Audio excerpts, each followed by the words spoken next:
Slide canceling is back, and while it is a little bit different from what it used to be back in Modern Warfare 2019, where it reset your tac sprint every time you did it, it is still a very useful and critical piece of movement tech in this new Call of Duty. So today I wanted to put together a quick no-nonsense guide on how to slide cancel in this new Call of Duty, since everybody's been seeing that it's back, and maybe you didn't know how to do it in the previous Call of Duties and you just want to increase your skills and do it with ease. This is the video for you. My name is LJ and welcome to FPS Guides. So the slide cancel is back, and what we've seen from the COD Next event, it looks exactly the same as it used to. Nothing's really changed, but I'm really glad it's back. Now also, with it not looking different, it's also not different in how you do it. All you have to do is start sprinting and then you hit crouch, crouch, jump. This could be a variety of different buttons depending on your controller's button layout. So like with default on the PlayStation 5 controller, it's going to be circle, circle, X. So basically you just got to make sure that you're in full sprint and you press circle, circle, X, and that's it. That's all you have to do.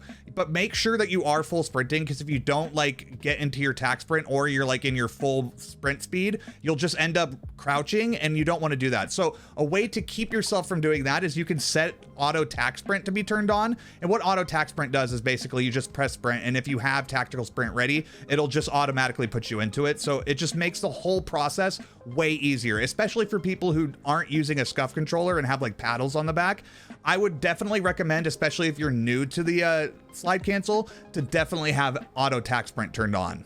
I know there's a lot of people out there who might not want to buy a scuff controller. I know they're expensive nowadays, especially with the PS5 versions of them. So all you got to do is just make it easy, is have auto tac sprint turned on, and you just start sprinting and then press crouch, crouch, jump. And then just as a note for the mouse and keyboard players, I know there's probably not a lot of you on PlayStation, but if there are, what I would always do is I would have my mouse and I would have the front button set to crouch and then the back button set to prone.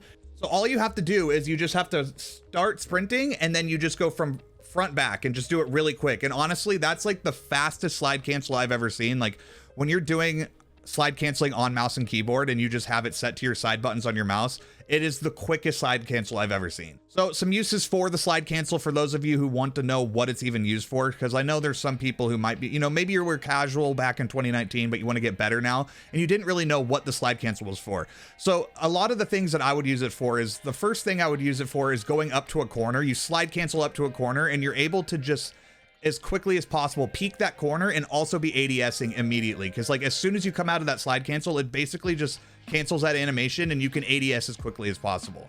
Or you could use it to slide kind of under somebody's camera. So like basically somebody's POV, if you see somebody like that's about to come through a door, you can just bust through that door, slide underneath their camera and get behind them, and then just shoot them in the back before they even know what happened. And then if you're doing this in rapid succession, you can honestly juke a whole team out of their shoes. That's why you see a ton of clips on TikTok and stuff of people doing this. The slide cancel is insane. I'm super glad it's back. And honestly, guys, I know a lot of people are still kind of skeptical on buying this game. So if you guys don't know whether you want to buy it or not, make sure to check out our latest video on Modern Warfare 3 that's on the screen now to see whether or not it's worth the money for you.